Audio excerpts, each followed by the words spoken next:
ನಮಸ್ಕಾರ ಸ್ನೇಹಿತರೆ, ಇದೀಗ ತಾನೇ ಬಂದ ರಾಜ್ಯದ ಮುಖ್ಯವಾದ ಮಾಹಿತಿಗಳು. ನಾನು ಗೆದ್ದಿದ್ರೆ ಸಿದ್ದರಾಮಯ್ಯ ಮುಖ್ಯಮಂತ್ರಿ ಆಗುತ್ತಿರಲಿಲ್ಲ ಎಂದು ಪರಮೇಶ್ವರ್ ಅವರ ಶಾಕಿಂಗ್ ಹೇಳಿಕೆ. 3 ಬಾರಿ ಸಿಎಂ ಸ್ಥಾನ ಕೈತಪ್ಪಿದ್ದಕ್ಕೆ ಕಣ್ಣೀರಿಟ್ಟಂತ ಉಪಮುಖ್ಯಮಂತ್ರಿ ಪರಮೇಶ್ವರ್ ಅವರು. ಎಲ್ಲ ಮಾಹಿತಿಗಳನ್ನು ನೋಡೋಣ. ಪಂಚ ಗ್ಯಾರಂಟಿಗಳಲ್ಲಿ ಒಂದಾಗಿರುವ ಗೃಹಲಕ್ಷ್ಮಿ ಯೋಜನೆ ಫಲಾನುಭವಿಗಳಿಗೆ ಶಾಕ್ ಕೊಟ್ಟ ಸರ್ಕಾರ. ಬಯೋಮೆಟ್ರಿಕ್ ಜೊತೆಗೆ ಈ ದಾಖಲೆ ಕೊಟ್ಟರೆ ಮಾತ್ರ 2,000 ರೂಪಾಯಿ ಜಮಾ. ಮುಂದಿನ ತಿಂಗಳಿನಿಂದಲೇ ಹೊಸ ರೂಲ್ಸು ಬರ್ತಾ ಇದೆ. ಎಲ್ಲ ಮಾಹಿತಿಗಳನ್ನು ನೋಡೋಣ ಸ್ನೇಹಿತರೆ. ಮತ್ತೊಂದೆಡೆಯಲ್ಲಿ 10 ಗ್ರಾಂ ಚಿನ್ನದ ಬೆಲೆಯಲ್ಲಿ ಭರ್ಜರಿ ಕುಸಿತ. ನೀವೇನಾದರೂ ಚಿನ್ನ ಖರೀದಿ ಮಾಡೋ ಪ್ಲಾನ್ ಹಾಕಿಕೊಂಡಿದ್ರೆ ಈ ಮಾಹಿತಿ ಪೂರ್ತಿ ನೋಡಿ. ಚಿನ್ನ ಖರೀದಿ ಮಾಡುವಾಗ ಯಾವ ರೀತಿ ಲೆಕ್ಕ ಹಾಕಬೇಕೆಂಬ ಒಂದು ಮಾಹಿತಿ ಬಂದಿದೆ, ಆ ಬಗ್ಗೆಯೂ ಕೂಡ ನೋಡೋಣ. ಮತ್ತೊಂದೆಡೆಯಲ್ಲಿ ಡ್ರೈವಿಂಗ್ ಲೈಸೆನ್ಸ್ ಬಗ್ಗೆ ಕೇಂದ್ರ ಸರ್ಕಾರದಿಂದ ಭರ್ಜರಿ ಗುಡ್ ನ್ಯೂಸ್. ವಾಹನ ಸವಾರರಿಗೆ ಹಣ ಉಳಿತಾಯವಾಗಲಿದೆ. ಕೇಂದ್ರ ಸರ್ಕಾರದಿಂದ ಮಾಸ್ಟರ್ ಪ್ಲಾನ್. ಮತ್ತೊಂದೆಡೆಯಲ್ಲಿ ಮಹಿಳೆಯರಿಗಾಗಿ ಜಾರಿಗೆ ತಂದಿರುವ ಉಚಿತ ಬಸ್ ಯೋಜನೆಯಲ್ಲಿ ದೊಡ್ಡ ಬದಲಾವಣೆ. ಇನ್ನು ಮುಂದೆ ಆಧಾರ್ ಕಾರ್ಡ್ ನಡೆಯೋದಿಲ್ಲ, ಮಹಿಳೆಯರಿಗಾಗಿನೇ ಸ್ಮಾರ್ಟ್ ಕಾರ್ಡ್ ಜಾರಿಗೆ ತರಲು ಮುಂದಾದ ಸರ್ಕಾರ. ಸಾರಿಗೆ ಸಚಿವರಾಗಿರುವ ಭೈರತಿ ಸುರೇಶ್ ಅವರು ಸಭೆಯಲ್ಲಿ ಒಂದು ದೊಡ್ಡ ಘೋಷಣೆ ಮಾಡಿದ್ದಾರೆ. ಎಲ್ಲ ಮಾಹಿತಿಗಳನ್ನು ಡೀಟೇಲ್ ಆಗಿ ನೋಡೋಕ್ಕೂ ಮೊದಲು ನೀವು ಸುದ್ದಿ 9 ಯೂಟ್ಯೂಬ್ ಚಾನಲ್ಗೆ ಮೊದಲು ಬಾರಿ ಭೇಟಿ ಕೊಡ್ತಾ ಇದ್ರೆ ದಯವಿಟ್ಟು ಸಬ್ಸ್ಕ್ರೈಬ್ ಆಗಿ, ಪಕ್ಕದಲ್ಲಿ ಕಾಣಿಸೋ ಗಂಟೆ ಕೂಡ ಒತ್ತಿ. ಇದರಿಂದ ರಾಜ್ಯದ ಮಾಹಿತಿಗಳು ನಿಮಗೆ ಸಿಗುತ್ತವೆ. ದಯವಿಟ್ಟು ವಿಡಿಯೋಗೆ ಲೈಕ್ ಮಾಡಿ ಮತ್ತು ವಿಡಿಯೋ ಪೂರ್ತಿಯಾಗಿ ನೋಡಿ. ಬನ್ನಿ ಸ್ನೇಹಿತರೆ, ಎಲ್ಲ ಸುದ್ದಿಗಳನ್ನು ಡೀಟೇಲ್ ಆಗಿ ನೋಡೋಣ. ರಾಜ್ಯದ ಮುಖ್ಯಮಂತ್ರಿ ಸ್ಥಾನದ ಆಕಾಂಕ್ಷಿಯಾಗಿದ್ದಂಥ ಮತ್ತು ಮುಖ್ಯಮಂತ್ರಿ ಆಗಬೇಕು ಎಂದುಕೊಂಡಿದ್ದಂಥ ಪರಮೇಶ್ವರ್ ಅವರಿಗೆ ಹೈಕಮಾಂಡ್ ನಾಯಕರು ಉಪಮುಖ್ಯಮಂತ್ರಿ ಸ್ಥಾನ ಕೊಟ್ಟಿದ್ದು. ಇದೇ ಮಧ್ಯೆ 3 ಬಾರಿ ಸಿಎಂ ಸ್ಥಾನ ಕೈತಪ್ಪಿದ್ದಕ್ಕೆ ಡಿಸಿಎಂ ಪರಮೇಶ್ವರ್ ಅವರು ಕಣ್ಣೀರು ಇಟ್ಟಿದ್ದಾರೆ. ಹೌದು ಗೆಳೆಯರೆ, ಕರ್ನಾಟಕ ಕಾಂಗ್ರೆಸ್ನ ಅತ್ಯಂತ ನಿಷ್ಠಾವಂತ ಮತ್ತು ಹಿರಿಯ ದಲಿತ ನಾಯಕರಾಗಿರುವ ಡಾಕ್ಟರ್ ಪರಮೇಶ್ವರ್ ಅವರಿಗೆ ಇದೀಗ ಸಿಎಂ ಸ್ಥಾನ ಕೈತಪ್ಪಿದ್ದು, ಉಪಮುಖ್ಯಮಂತ್ರಿ ಸ್ಥಾನ ಕೊಡಲಾಗಿದ್ದು. ಇದೇ ಮಧ್ಯೆ ಕೊನೆಗೂ ಅವರು ಮಾಧ್ಯಮಗಳ ಮುಂದೆ ಬಹಿರಂಗವಾಗಿ ತಮ್ಮ ನೋವನ್ನ ತೋರಿಸಿದ್ದಾರೆ. ಹೌದು, ಸತತ ಪ್ರಯತ್ನ ನಡೆಯುವ ಕೂಡ 3 ಬಾರಿ ತಮಗೆ ಮುಖ್ಯಮಂತ್ರಿ ಹುದ್ದೆ ನಿರಾಸೆಯಾಗಿದ್ದಕ್ಕೆ ಬೇಸರ ಹೊರಹಾಕಿದ್ದಲ್ಲದೆ ತಮ್ಮ ಆಪ್ತರ ಬಳಿ ಮತ್ತು ಸಿದ್ಧಾರ್ಥ ಕಾಲೇಜಿನ ಸಿಬ್ಬಂದಿ ವರ್ಗದ ಎದುರು ಮನಬಿಚ್ಚಿ ಮಾತನಾಡುತ್ತಾ ಕಣ್ಣೀರು ಹಾಕಿದ್ದಾರೆ. ಹೌದು, ಸಿಎಂ ಸ್ಥಾನ ಸಿಗದಿದ್ರೆ ರಾಜಕೀಯದಿಂದಲೇ ಸಂಪೂರ್ಣವಾಗಿ ಹಿಂದೆ ಸರಿಯಲು ನಿರ್ಧಾರ ಮಾಡಿದ್ದಂತ ಒಂದು ಆಘಾತಕಾರಿ ಸತ್ಯವನ್ನು ಕೂಡ ಪರಮೇಶ್ವರ್ ಅವರು ಬಿಚ್ಚಿಟ್ಟಿದ್ದಾರೆ. ಯಾಕಂದ್ರೆ ಸ್ನೇಹಿತರೆ, 40 ವರ್ಷಗಳ ಸುದೀರ್ಘ ರಾಜಕೀಯ ಪಯಣ ಮತ್ತು ಈ ಒಂದು ಪಯಣದಲ್ಲಿ ಕೈತಪ್ಪಿದ್ದ ಅವಕಾಶಗಳ ಕುರಿತಂತೆ ಭಾವುಕರಾಗಿ ಪರಮೇಶ್ವರ್ ಅವರು ಮಾತನಾಡಿದ್ದಾರೆ. ನನಗೆ ರಾಜಕಾರಣಕ್ಕೆ ಬರುವ ಯಾವುದೇ ಕಲ್ಪನೆ ಇರಲಿಲ್ಲ, ಎಲ್ಲವೂ ಕೂಡ ಆಕಸ್ಮಿಕವಾಗಿ ನಡೆಯಿತು. ಅಂದು ಪ್ರಧಾನಿಯಾಗಿದ್ದಂಥ ರಾಜೀವ್ ಗಾಂಧಿ ಅವರು ನಮ್ಮ ಕ್ಯಾಂಪಸ್ಗೆ ಬಂದಾಗ ಅವರ ಸಂಪರ್ಕ ಸಿಕ್ಕಿ ನಾನು ಕಾಂಗ್ರೆಸ್ ಪಕ್ಷ ಸೇರಿಕೊಂಡೆ. ಇಂದಿಗೆ ಸರಿಸುಮಾರು 40 ವರ್ಷಗಳ ಕಾಲ ಪಕ್ಷಕ್ಕಾಗಿ ಪ್ರಾಮಾಣಿಕವಾಗಿ ಕೆಲಸ ಮಾಡಿದ್ದೇನೆ. ಪಕ್ಷ ನನಗೆ ಕೆಪಿಸಿಸಿ ಅಧ್ಯಕ್ಷಕ ಸ್ಥಾನದಿಂದ ಹಿಡಿದು ದೆಹಲಿಯ ಅತ್ಯುನ್ನತ ವರ್ಕಿಂಗ್ ಕಮಿಟಿ ಸದಸ್ಯತ್ವವರೆಗೆ ಎಲ್ಲಾ ಜವಾಬ್ದಾರಿ ನೀಡಿದೆ. ಆದರೆ ಸಿಎಂ ಸ್ಥಾನ ಮಾತ್ರ ನನಗೆ ಒಲಿಯಲಿಲ್ಲ. ಇದು ನನ್ನ ಅದೃಷ್ಟವೋ ಅಥವಾ ಹಣೆ ಬರುವೋ ಗೊತ್ತಿಲ್ಲ ಎಂದು ಮಾತನಾಡುತ್ತಾ ಕಣ್ಣೀರು ಹಾಕಿದ್ದಾರೆ. ಅಷ್ಟು ಮಾತ್ರವಲ್ಲ ಸ್ನೇಹಿತರೆ, ಅಂದು ನಾನು ಗೆದ್ದಿದ್ರೆ ಮುಖ್ಯಮಂತ್ರಿ ಸಿದ್ದರಾಮಯ್ಯನವರು ಆಗುತ್ತಿರಲಿಲ್ಲ ಎಂದು ಹೇಳಿಕೆ ಕೊಟ್ಟಿದ್ದಾರೆ. 2013ರ ಚುನಾವಣೆಯಲ್ಲಿ ನಾನು ಆಕಸ್ಮಿಕವಾಗಿ ಸೋತಿದ್ದರಿಂದ ಮುಖ್ಯಮಂತ್ರಿ ಹುದ್ದೆ ಕೈತಪ್ಪಿತು. ಹಾಗಾಗಿ ಸಿದ್ದರಾಮಯ್ಯನವರು ಸಿಎಂ ಆದರೂ. ಒಂದು ವೇಳೆ ನಾನು ಗೆದ್ದಿದ್ರೆ ಸಿದ್ದರಾಮಯ್ಯನವರು ಸಿಎಂ ಆಗುತ್ತಿರಲಿಲ್ಲ. ನಂತರ 2018ರಲ್ಲಿ ಕಾಂಗ್ರೆಸ್ಸು 80 ಸ್ಥಾನ ಗೆದ್ದಾಗ ಮೈತ್ರಿ ಸರ್ಕಾರದಲ್ಲಿ ಎಚ್.ಡಿ. ಕುಮಾರಸ್ವಾಮಿ ಅವರನ್ನ ಸಿಎಂ ಮಾಡಲಾಯಿತು. ಅವತ್ತು ಮತ್ತೆ ನನ್ನ ಮುಖ್ಯಮಂತ್ರಿ ಆಗುವ ಆಸೆ ಕೈತಪ್ಪಿತು. ಆದರೆ 2026ರಲ್ಲಿ ಮತ್ತೆ ನನಗೆ ಸಿಎಂ ಸ್ಥಾನ ಸಿಗುತ್ತೆ ಎಂಬ ನಿರೀಕ್ಷೆ ಇತ್ತು.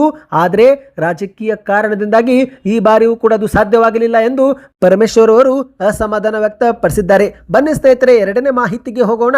ಕಾಂಗ್ರೆಸ್ ಸರ್ಕಾರದ ಪಂಚ ಗ್ಯಾರಂಟಿಗಳಲ್ಲಿ ಒಂದಾಗಿರುವ ಮಹಿಳೆಯರಿಗೆ ಆರ್ಥಿಕವಾಗಿ ಸಹಾಯ ಮಾಡಿರುವ ಗೃಹಲಕ್ಷ್ಮಿ ಯೋಜನೆಯಲ್ಲಿ ದೊಡ್ಡ ಬದಲಾವಣೆ ಮಾಡಲು ಸರ್ಕಾರ ಮುಂದಾಗಿದೆ. ಹೌದು ಗೆಳೆಯರೆ, ಗೃಹಲಕ್ಷ್ಮಿ ಯೋಜನೆ ಮೂಲಕ ಪ್ರತಿ ಮನೆಯ ಯಜಮಾನ್ಯರ ಬ್ಯಾಂಕ್ ಖಾತೆಗೆ ತಿಂಗಳಿಗೆ 2,000 ರೂಪಾಯಿ ಪಾವತಿ ಮಾಡಲಾಗುತ್ತಿದ್ದು, ಇಲ್ಲಿಯವರೆಗೆ ಸುಮಾರು 30 ಕಂತು ಜಮೆ ಮಾಡುವ ಮೂಲಕ 60,000 ರೂಪಾಯಿ ಹಾಕಲಾಗಿದೆ. ಅಂದ್ರೆ ಸ್ನೇಹಿತರೆ, ಕಳೆದ 3 ವರ್ಷದಿಂದ ಫಲಾನುಭವಿಗಳ ಬ್ಯಾಂಕ್ ಖಾತೆಗೆ ಹಣ ಜಮೆ ಮಾಡಲಾಗುತ್ತಿದೆ.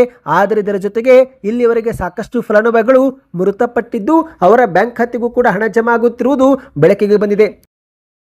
ಹೌದು, ಆಯಾ ಕುಟುಂಬಸ್ಥರು ಆ ಒಂದು ಗೃಹಲಕ್ಷ್ಮಿ ಯೋಜನೆಯನ್ನ ಬಂದ್ ಮಾಡಿಸದೆ ಎಟಿಎಂ ಮೂಲಕ ಹಣ ಡ್ರಾ ಮಾಡಿಕೊಳ್ಳುತ್ತಿದ್ದು, ಹಾಗಾಗಿ ಸರ್ಕಾರ ಜೀವಂತ ಅರ್ಹ ಫಲಾನುಭವಿಗಳಿಗೆ ಮಾತ್ರ ಹಣ ಜಮಾ ಮಾಡುವ ನಿಟ್ಟಿನಲ್ಲಿ ಬಯೋಮೆಟ್ರಿಕ್ ನಿಯಮ ಜಾರಿಗೆ ತರಲು ಮುಂದಾಗಿದೆ. ಇನ್ನು ಮುಂದೆ ಗೃಹಲಕ್ಷ್ಮಿ ಯೋಜನೆಯ ತಿಂಗಳ 2,000 ರೂಪಾಯಿ ಹಣ ಪಡೆದುಕೊಳ್ಳಲು ಫಲಾನುಭವಿಗಳು 1 ತಿಂಗಳ ಒಳಗೇನೆ ಬಯೋಮೆಟ್ರಿಕ್ ಮಾಡಿಸುವುದು ಕಡ್ಡಾಯವಾಗಲಿದೆ. ಮುಂದಿನ ತಿಂಗಳಿನಿಂದಲೇ ಬಯೋಮೆಟ್ರಿಕ್ ಪ್ರಕ್ರಿಯೆ ರಾಜ್ಯಾದ್ಯಂತ ಶುರು ಮಾಡಲು ಸರ್ಕಾರ ಮುಂದಾಗಿದೆ.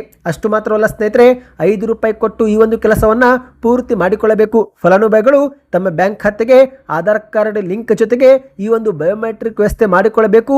ಸರ್ಕಾರಿ ಸೇವಾ ಕೇಂದ್ರಕ್ಕೆ ಭೇಟಿ ಕೊಟ್ಟು ಈ ಒಂದು ಪ್ರಕ್ರಿಯೆಯನ್ನ ಸುಲಭವಾಗಿ ಪೂರ್ಣಗೊಳಿಸಬಹುದು ಮತ್ತು ಈ ಒಂದು ಬಯೋಮೆಟ್ರಿಕ್ ಪ್ರಕ್ರಿಯೆ ಪೂರ್ಣಗೊಳಿಸಲು ಫಲಾನುಭವಿಗಳಿಗೆ ₹5 ಶುಲ್ಕ ನಿಗದಿ ಮಾಡಲಾಗಿದೆ ಎಂದು ಹೇಳಲಾಗ್ತಾ ಇದೆ. ಅಂದ ಹಾಗೆ ಸ್ನೇಹಿತರೆ, ಬೆಂಗಳೂರು 1, ಗ್ರಾಮ್ 1 ಸೇವಾ ಕೇಂದ್ರ, ಬಾಪೂಜಿ ಸೇವಾ ಕೇಂದ್ರಕ್ಕೂ ಕೂಡ ಭೇಟಿ ಕೊಟ್ಟು ಬಯೋಮೆಟ್ರಿಕ್ ಪ್ರಕ್ರಿಯೆ ಪೂರ್ತಿಗೊಳಿಸಬಹುದು. ಅಂದ ಹಾಗೆ ಬಯೋಮೆಟ್ರಿಕ್ಗೆ ಆಧಾರ್ ಕಾರ್ಡು ಕಡ್ಡಾಯವಾಗಿ ತೆಗೆದುಕೊಂಡು ಹೋಗಿ, ಯಾಕಂದ್ರೆ ಮೊಬೈಲ್ ಸಂಖ್ಯೆಗೆ ಬರುವಂತಹ OTP ನೀಡಿದ ಬಳಿಕವೇ ಈ ಒಂದು ಪ್ರಕ್ರಿಯೆ ಪೂರ್ತಿಯಾಗಲಿದೆ. ಮಾಹಿತಿಯ ಪ್ರಕಾರ ಈಗಾಗಲೇ ಮೃತಪಟ್ಟ ಫಲಾನುಭವಿಗಳ ಬ್ಯಾಂಕ್ ಖಾತೆಗೆ ಜಮಾ ಆಗಿದ್ದಂತಹ ಹಣವನ್ನು ವಾಪಸ್ ಪಡೆದುಕೊಳ್ಳಲು ಸರ್ಕಾರ ಮುಂದಾಗಿದೆ. ಯಾಕಂದ್ರೆ ಸ್ನೇಹಿತರೆ, 100 ಮಹಿಳೆಯರಿಗೆ ಹಣ ಜಮೆ ಆದರೂ ಅದು 2 ಲಕ್ಷ ರೂಪಾಯಿ ಆಗುತ್ತೆ. 1,000 ಮೃತಪಟ್ಟ ಮಹಿಳೆಯರಿಗೆ ಹಣ ಜಮೆ ಆದರೆ ಅದು 20 ಲಕ್ಷವಾಗುತ್ತೆ.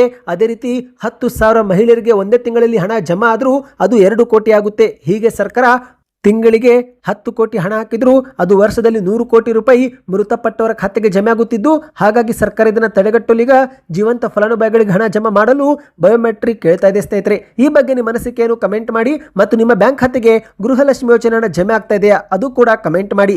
ಬನ್ನಿ ಸ್ನೇಹಿತರೆ, ಒಂದು ಮುಖ್ಯವಾದ ಮಾಹಿತಿಗೆ ಹೋಗೋಣ. ಸತತವಾಗಿ ಏರಿಕೆ ಕಾಣುತ್ತಿರುವ ಬಂಗಾರ ಕಂಡು ಬಡವರು ಮಧ್ಯಮ ವರ್ಗದವರು ಹೈರಾಣಾಗಿ ಹೋಗಿದ್ರು.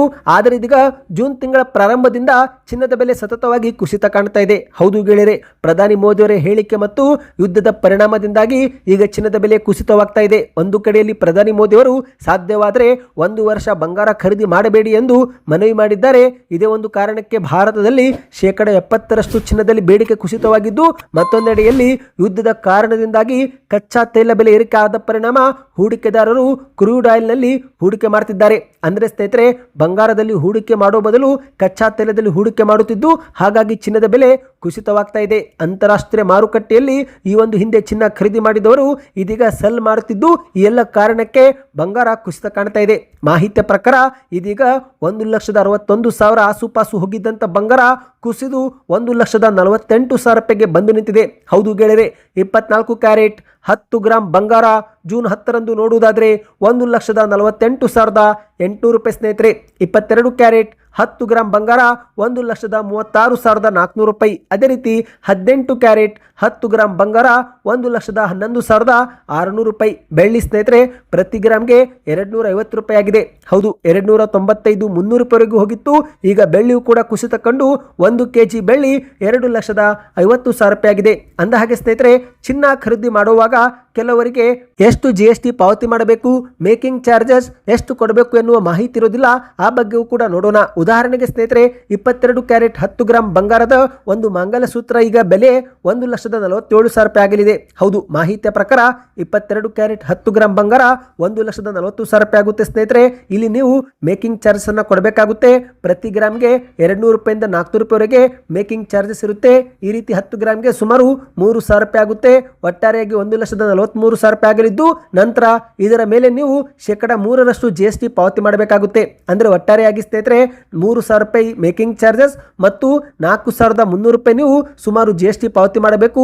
ಈ ಮೂಲಕ 10 ಗ್ರಾಂ ಮಂಗಲ ಸೂತ್ರ ನಿಮಗೆ 1,47,000 ರೂಪಾಯಿಗೆ ಬೀಳಲಿದೆ. ಅಂದ್ರೆ ಸ್ನೇಹಿತರೆ, ಇಲ್ಲಿ ಬಂಗಾರ 1,40,000 ರೂಪಾಯಿ ಇರುತ್ತೆ.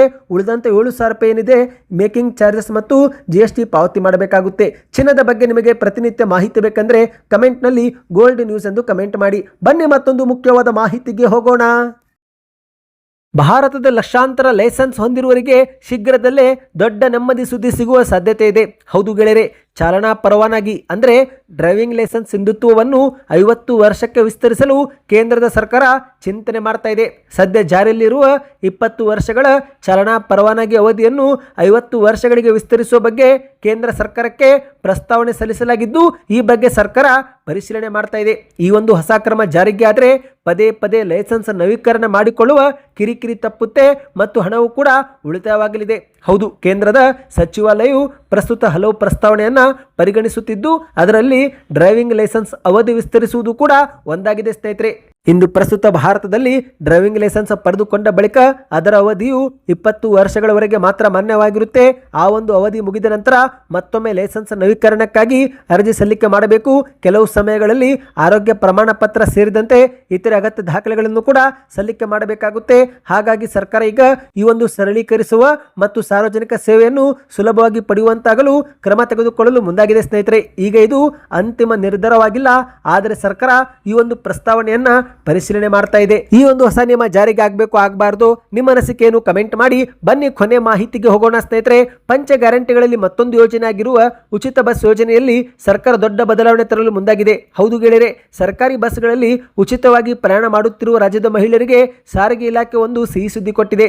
ಮಹಿಳೆಯರಿಗೆ ಇನ್ನು ಮುಂದೆ ಈ ಒಂದು ಉಚಿತ ಬಸ್ ಪ್ರಯಾಣವನ್ನು ಇನ್ನಷ್ಟು ಸುಗಮಗೊಳಿಸಲು ಮತ್ತು ಅನ್ಯ ರಾಜ್ಯದ ಮಹಿಳೆಯರನ್ನು ಈ ಒಂದು ಯೋಜನೆಯಿಂದ ಹೊರಗಿಡಲು ಸ್ಮಾರ್ಟ್ ಕಾರ್ಡ್ ವ್ಯವಸ್ಥೆ ಜಾರಿಗೆ ತರಲು ರಾಜ್ಯ ಸರ್ಕಾರ ನಿರ್ಧರಿಸಿದೆ. ಹೌದು ಗೆಳೆಯರೆ, ಕರ್ನಾಟಕದ ಕಾಂಗ್ರೆಸ್ ಸರ್ಕಾರ ರಾಜ್ಯದ ಮಹಿಳೆಯರಿಗೆ ಮಾತ್ರ ಉಚಿತ ಬಸ್ ಯೋಜನೆ ಕಲ್ಪಿಸಿದೆ. ಆದರೆ ಮತ್ತೊಂದೆಡೆಯಲ್ಲಿ ಅನ್ಯ ರಾಜ್ಯದ ಮಹಿಳೆಯರು ಕೂಡ ಈ ಒಂದು ಯೋಜನೆ ಲಾಭ ಪಡೆದುಕೊಳ್ಳುತ್ತಿದ್ದು, ಇದರಿಂದ ಸರ್ಕಾರಕ್ಕೆ ಮತ್ತಷ್ಟು ಹೊರೆಯಾಗಿದೆ. ಹಾಗಾಗಿ ಸರ್ಕಾರ ಈಗ ಸ್ಮಾರ್ಟ್ ಕಾರ್ಡ್ ಜಾರಿಗೆ ತರುವ ಬಗ್ಗೆ ಚಿಂತನೆ ಮಾಡ್ತಾ ಇದೆ. ಹೌದು ಗೆಳೆಯರೆ, ಇನ್ನು ಮುಂದೆ ಆಧಾರ್ ಕಾರ್ಡ್ ಮತ್ತು ಇತರೆ ಗುರುತಿನ ಚೀಟಿ ಕಂಡಕ್ಟರ್ಗೆ ತೋರಿಸುವುದು ನಡೆಯೋದಿಲ್ಲ. ಬದಲಿಗೆ ನೀವು ಸಾರಿಗೆ ಇಲಾಖೆ ನೀಡುವಂತಹ ಸ್ಮಾರ್ಟ್ ಕಾರ್ಡ್ ತೋರಿಸಬೇಕು. ಪ್ರಸ್ತುತ ಸ್ನೇಹಿತರೆ, ಮಹಿಳೆಯರು ಆಧಾರ್ ಕಾರ್ಡ್ ಕೊಟ್ಟ ಬಳಿಕ ಕಂಡಕ್ಟರ್ ಪರಿಶೀಲಿಸಿ ನಂತರ ಟಿಕೆಟ್ ಕೊಡುತ್ತಿದ್ದು, ಇದು ಸ್ವಲ್ಪ ವಿಳಂಬ ಮತ್ತು ಗೊಂದಲಿಗೆ ಕಾರಣವಾಗುತ್ತಿದೆ. ಹಾಗಾಗಿ ಶಾಶ್ವತ ಪರಿಹಾರ ಒದಗಿಸಲು ಸರ್ಕಾರ ಸ್ಮಾರ್ಟ್ ಕಾರ್ಡ್ ವ್ಯವಸ್ಥೆ ಜಾರಿಗೆ ತರ್ತಾ ಇದೆ. ಇದರಿಂದ ಅರ್ಹ ಫಲಾನುಭವಿಗಳನ್ನು ಗುರುತಿಸುವುದು ಕಂಡಕ್ಟರ್ಗೆ ಸುಲಭವಾಗಲಿದೆ. ಅಷ್ಟು ಮಾತ್ರವಲ್ಲ ಸ್ನೇಹಿತರೆ, ಪುರುಷರಿಗೂ ಕೂಡ ಮೆಟ್ರೋ ಮಾದರಿ ರೀತಿಯಲ್ಲಿ ಸ್ಮಾರ್ಟ್ ಕಾರ್ಡ್ ಕೊಡುವ ಬಗ್ಗೆ ಭೈರತಿ ಸುರೇಶ್ ಅವರು ಹೇಳಿಕೆ ಕೊಟ್ಟಿದ್ದಾರೆ. ಹೌದು, ನೂತನ ಸಾರಿಗೆ ಸಚಿವರಾಗಿರುವ ಭೈರತಿ ಸುರೇಶ್ ಅವರು ಮೊದಲ ಸಭೆಯಲ್ಲೇ ಪುರುಷರಿಗೂ ಕೂಡ ಗುಡ್ ನ್ಯೂಸ್ ಕೊಟ್ಟಿದ್ದಾರೆ. ಪುರುಷರು ಇನ್ನು ಮುಂದೆ ರೀಚಾರ್ಜ್ ಮಾಡಿಕೊಳ್ಳುವ ಮೂಲಕ ಸುಲಭವಾಗಿ ಬಸ್ ಪ್ರಯಾಣ ಸೌಲಭ್ಯವನ್ನು ಪಡೆದುಕೊಳ್ಳಬಹುದು. ಇದರಿಂದ ಚಿಲ್ಲರೆ ಕಾಟವು ಕೂಡ ತಪ್ಪುತ್ತೆ ಮತ್ತು ನಿಮಗೆ ಇಲ್ಲಿ ಡಿಸ್ಕೌಂಟ್ ಸಿಗುವ ಸಾಧ್ಯತೆ ಇದೆ ಎಂದು ಕೂಡ ಹೇಳಲಾಗಿದೆ. ಒಟ್ಟಿನಲ್ಲಿ ಸ್ನೇಹಿತರೆ, ಮೊದಲ ಹಂತದಲ್ಲಿ ಬರೋಬ್ಬರಿ 3 ಕೋಟಿಗೂ ಹೆಚ್ಚು ಮಹಿಳೆಯರಿಗೆ ಮತ್ತು ಪುರುಷರಿಗೆ ಈ ಒಂದು ಸ್ಮಾರ್ಟ್ ಕಾರ್ಡ್ ಕೊಡುವ ಬಗ್ಗೆ ಸರ್ಕಾರ ಗುರಿ ಹಾಕಿಕೊಂಡಿದೆ. ಈ ಬಗ್ಗೆ ಇನ್ನಷ್ಟು ಮಾಹಿತಿ ಬಂದ ಕೂಡಲೇ ವಿಡಿಯೋ ಮಾಡಿ ನಾವು ನಿಮಗೆ ತಲುಪಿಸುತ್ತೇವೆ. ಈ ಮಾಹಿತಿಗಳು ಇಷ್ಟವಾಗಿದ್ದರೆ ಚಾನಲ್ಗೆ ಸಬ್ಸ್ಕ್ರೈಬ್ ಆಗಿ.